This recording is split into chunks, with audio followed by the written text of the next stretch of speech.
بولا ہے تو جائے عدالت میں ہمارے خلاف درخواست دے دے کہ ہم نے غلط بیان الفی جمع کیا ہے. زرتاج گل صاحبہ کو بتائیں وہ گمراہ کرتے رہے, جھوٹ بولتے رہے, اور لاشیں بھی آپ نے غائب کی. گمشدہ افراد ابھی تک واپس نہیں آئے اور آ کے ایوان میں ڈٹائی سے جھوٹ بول رہے ہیں. اور بار بار لاشوں کا ذکر ہو رہا ہے. ہمیں نمبر بتا دیں کہ وہ 1200 ہے یا 12 ہے یا 10 ہے یا 11 ہے, کیونکہ ان کو خود نہیں پتا.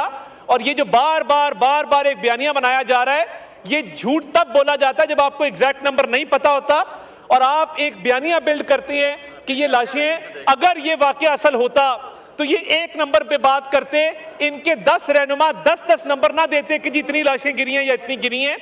کیونکہ یہ جھوٹ پہ مبنی بیانیہ تھا, اس لیے راہ فرار جو اختیار کی گئی اس سے بچنے کے لیے بار بار مختلف نمبر دیے جا رہے ہیں.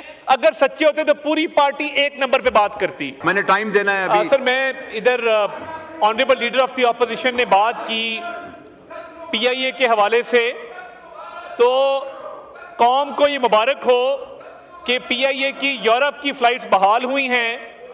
اسی فلور آف دا ہاؤس ان کے آنریبل وزیر جناب غلام سرور خان صاحب نے پی آئی اے پہ بات کی, جس کی وجہ سے پوری دنیا میں نیشنل کیریئر کے اوپر سوالات اٹھائے گئے اور پی آئی اے کی فلائٹیں بین کی گئیں. یہ اللہ تعالیٰ کا فضل ہے کہ اس دور میں پی آئی اے کی فلائٹیں بحال ہوئی ہیں. انہوں نے جو جرم سرزد کیا تھا اس کا ازالہ کیا گیا ہے. تو یہ پی آئی اے کے بارے میں بات کرنے سے پہلے سوچنا چاہیے کہ ان کے اپنے دور میں کیا معاملات ہوئے تھے. دوسرا, یہ جو کرم کا معاملہ ہے, اس میں اگر یہ علی امین خان سے رابطہ کر لیں, کیونکہ law and order devalue subject ہے اور پروونشل سبجیکٹ ہے, یہ سمجھ نہیں آ رہی ہے. ہم اس کے لیے حاضر ہیں. لا اینڈ آرڈر ذمہ داری فیڈرل گورنمنٹ کی بھی اتنی بنتی ہے, مگر جب کرم میں لاشیں پڑی تھی تو اسلام آباد پہ لشکر کشی کی جا رہی تھی. کاش اس وقت کرم کا دورہ کیا ہوتا, کرم کے لا اینڈ آرڈر کو ایڈریس کیا ہوتا, تو آج یہاں پہ احتجاج کرنے کی نوبت نہ آتی. تو یہ فوکس کرنے کی بات ہے. اور بار بار لاشوں کا ذکر ہو رہا ہے. ہمیں نمبر بتا دیں کہ وہ 1200 ہے یا 12 ہے یا 10 ہے یا 11 ہے, کیونکہ ان کو خود نہیں پتا. اور یہ جو بار بار ایک بیانیہ بنایا جا رہا ہے, یہ جھوٹ تب بولا جاتا ہے جب آپ کو ایگزیکٹ نمبر نہیں پتا ہوتا, اور آپ ایک بیانیہ بلڈ کرتے ہیں کہ یہ لاشیں, اگر یہ واقعہ اصل ہوتا تو یہ ایک نمبر پہ بات کرتے, ان کے 10 رہنما 10 نمبر نہ دیتے کہ جی اتنی لاشیں گری ہیں یا اتنی گری ہیں. کیونکہ یہ جھوٹ پہ مبنی بیانیہ تھا, اس لیے راہ فرار جو اختیار کی گئی اس سے بچنے کے لیے بار بار مختلف نمبر دیے جا رہے ہیں. اگر سچے ہوتے تو پوری پارٹی ایک نمبر پہ بات کرتی. بہت شکریہ. جی زرتاج گل صاحبہ آن پوائنٹ آف آرڈر. جھوٹ بولا ہے تو جائے عدالت میں ہمارے خلاف درخواست دے دے کہ ہم نے غلط بیان الفی جمع کیا ہے. زرتاج گل صاحبہ کو بتائیں وہ گمراہ کرتے رہے, جھوٹ بولتے رہے, اور لاشیں بھی آپ نے غائب کی. گمشدہ افراد ابھی تک واپس نہیں آئے اور آ کے ایوان میں ڈٹائی سے جھوٹ بول رہے ہیں. جی بہت شکریہ اسپیکر صاحب. آج چونکہ 16 دسمبر ہے, اے پی ایس کے شہداء کے بارے میں بھی آج بات کرنی تھی. میرا تو یہ خیال تھا کہ جب یہ سیشن سٹارٹ ہوگا تو آپ اسپیکر صاحب, میں نے یہاں پہ ایڈجرنمنٹ موشن جمع کرائے اور میں نے یہ کہا کہ چونکہ ملک کے اندر ایسے سانحات, ایسے واقعات ہوئے ہیں, اس کے لیے ہمیں یہ روٹین کا ایجنڈا نہیں چلانا چاہیے, اور یہ جس طرح ہمارے ایم این ایز بول رہے ہیں ہمیں اسی کے اوپر ہی بات کرنی چاہیے. لیکن انفارچونیٹلی بزنس ایز یوزول اور قوم کے جو مسائل ہیں, اسپیشلی چونکہ یہ جو حکومت کے ابھی اس وقت ترجمان یا منسٹر چیخ رہے تھے, چونکہ انہوں نے سانحہ ماڈل ٹاؤن کیا تھا, 16 گھنٹے انہوں نے آپریشن کیا تھا, حاملہ خواتین کے منہ کے اوپر انہیں گولیاں ماری تھی, تب بھی انہوں نے کہا تھا کہ کوئی واقعہ نہیں ہوا تھا اور سارے ثبوت دنیا کے سامنے تھے.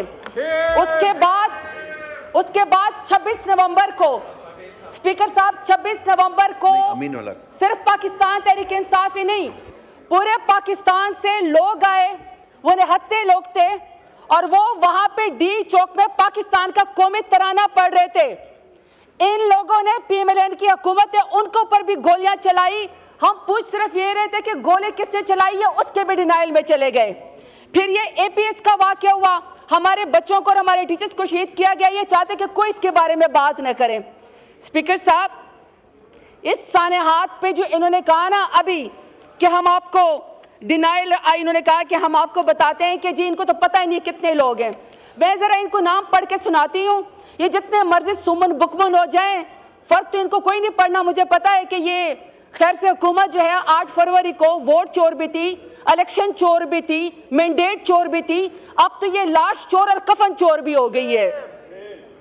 یہ ذرا سنیں اسپیکر صاحب, سردار شفیق لونڈ جس کا ڈیرہ غازی خان سے تعلق شہید ہو گیا, انیس ستی شہید جس کا مری سے تعلق شہید ہو گیا, عمران عباسی شہید جس کا ہری پور سے تعلق شہید ہو گیا, محمد الیاس شہید اور اکزئی جو کہ کوہاٹ سے تعلق ہے وہ شہید ہو گیا, ملک صدر علی شہید جس کا مردان سے تعلق شہید ہو گیا, محمد علی شہید جس کا 400 سے تعلق شہید ہے, عبدالرشید شہید قلعہ سیف اللہ سے اس کا تعلق سر شہید ہو گیا, احمد ولی شہید جس کا پیشین سے تعلق شہید ہو گیا, تاج الدین شہید 400 سے, عبدالقادر شہید ایبٹ آباد سے, طارق خان شہید شانگلہ سے, مبین ملک شہید جس کا تعلق سر ایبٹ آباد سے ہے.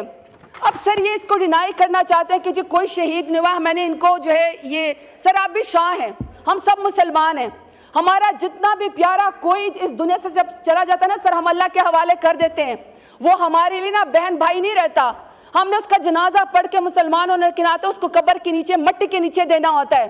سر یہ تو اس قدر بے حس حکومت ہے, اس قدر بے شرم بے حیا حکومت ہے. سر سردار شفیق خان لوٹ کے جس کا ڈیرہ غازی خان سے تعلق ہے, 4 دن تک سر اس کی لاش اس کے اندر ہاسپٹل کے اندر پڑی رہی. یہ پھر ڈیوڈ لکھواتے رہے کہ نہیں اس کا تو ایکسیڈنٹ کے اندر جو ہے یہ چلا گیا دنیا سے. تو سر انہوں نے تو لوگوں کو دفنانے بھی نہیں دیا, اس قدر ڈینائل کیا آنکھیں بند کر کے کھڑے ہوئے ہیں. سر ایک ایک شہید کی کہانی اگر میں آپ کو بتانا چاہوں, ان کو پتہ بھی ہے کہ نظریہ کیا ہوتا ہے, ان کو پتہ بھی ہے کہ بہادری کیا ہوتی ہے, کیونکہ ہمیں تو پتہ ہے جب ان کو پر مشکل وقت آتا ہے یہ جوتے چھوڑ کے لندن بھاگ جاتے ہیں, دبئی بھاگ جاتے ہیں, جدہ بھاگ جاتے ہیں.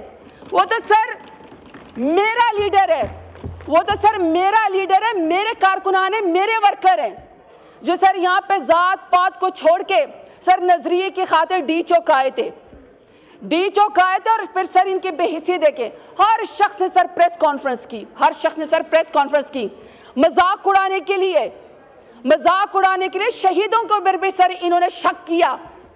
میں تو سمجھتی ہوں تو مسلمان کہنا بھی جائز نہیں ہے کہ اندھیرے میں 12 گھنٹے سر انہوں نے بجلی بند کر کے نہتے لوگوں کو پر گولیاں چلائیں اور آ کے یہاں شیخیاں مارتے ہیں, پریس کانفرنس کرتے ہیں کہ یہاں تو کوئی شہید ہی نہیں ہوا.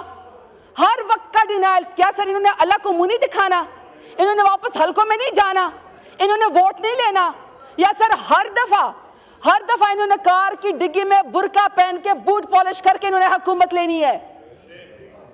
اور سر وہ کہتے ہیں نا بڑی کہ مجھ سے پوچھتے ہو کہ کربلا کیسی تھی, جو میرے وطن کا حال ہے بس ایسی تھی. جب ہم سر کسی واقعے سے ان کو تعلق دیتے ہیں تو پھر سر ان کو مذہب یاد آ جاتا ہے, یہ پھر فتوے لگانے شروع کر دیتے ہیں. لیکن سر ہم یہاں پہ میرا لیڈر اور ہم لوگ کھڑے ہیں. سر پرسوں سے میں ان کا سر یہ ان کو میں دیکھ رہا ہوں کہ ان کی ساری کرسیاں خالی, یہ سمجھتے ہیں کہ ہم کہیں چھپ جائیں گے تو ہم سے کوئی سوال نہیں کرے گا. سر سوال تو ہم ان سے کرتے رہیں گے. سوال ہمارا آج بھی یہی ہے ڈنکے کی چوٹ پہ کہ 26 نومبر کو نہتے لوگوں کے اوپر ڈی چوک میں آپ نے گولی کیوں چلائی, یہ سوال سر ہم آپ سے کرتے رہیں گے. اب سر ہم نے ان سے کہا کہ ہم آپ سے مذاکرات کرتے ہیں. اچھا سر مذاکرات پہ میں نے دیکھا ہے حکومت کر رہا ہے سر, کوئی سلطان راہی بن گیا ہے, کوئی جگہ بن گیا ہے, لگتا ہے سر کوئی پنجابی فلموں کے ہیرو ہیں. سر ایسا عجیب ایٹیٹیوڈ ہے کہ اس کو تو حکومت کہنا بھی جائز نہیں ہے. میرا لیڈر سر 500 دن سے بے گناہ اس وقت جیل کے اندر کال کوٹڑی میں, اور سر میرا لیڈر جب کال کوٹڑی میں سر اس کو کسی سے ملنے نہیں دیتے, ایکسرسائز کرنے نہیں دیتے, ٹی وی دیکھنے نہیں دیتے, اخبار نہیں دیتے, سر اس کے بچوں سے اس کو بات نہیں کرنے دیتے, آئسولیشن میں سولیٹری کنفائنمنٹ میں رکھا ہوا ہے. لیکن پھر بھی سر جب میرے لوگ میری پارٹی کے لوگ شہید ہوئے تو سر میرا لیڈر اتنا میچور ہے, میرا لیڈر اتنا بہادر جدار ہے کہ سر اس نے تو اپنی ذاتی کوئی چیز بھی آپ سے نہیں مانگی. آپ سے انہوں نے کہا کہ ہمیں پھر بھی ہم ڈائیلاگ پہ جمہوریت پہ یقین رکھتے ہیں, اس لیے ہم ڈائیلاگ کی انہوں نے کمیٹی بنا دی. اور ہم نے آپ کو کہا ہے سر ڈائیلاگ تو ہم ملک کے مفاد میں کریں گے, لیکن جو شہیدوں کی بات ہے اس سے ہم پیچھے نہیں ہٹیں گے. جو آپ نے 8 فروری کو ہمارا مینڈیٹ چورے کیا, ہم اس سے پیچھے نہیں ہٹیں گے. جو میرے لیڈر سمیت بے گناہ لوگ اس وقت جیلوں کے اندر ہے سر, ہم اس سے پیچھے نہیں ہٹیں گے. اور سر یہ جو آپ ترمیمیں یہاں پہ کرتے رہتے ہیں, ہمارے MNAs کی مائیں بہنیں بیٹیاں اغوا کر کے اپنے مفاد کی, ویسے تو سر پورے ایوان میں ہمیں کوئی منسٹر یا فارم 47 والا وزیر اعظم نظر نہیں آتا. سر جس دن کسی کے کہنے کے اوپر انہوں نے یہاں پہ شب خون مارنا ہوتا ہے ان کے اوپر تو سر تو ماشاءاللہ پھر بھیڑ بکروں کی طرح یہاں پہ سارے موجود ہوتے, لائن حاضر کر کے آنکھ کے نیچے جھکا کے سارے موجود ہوتے.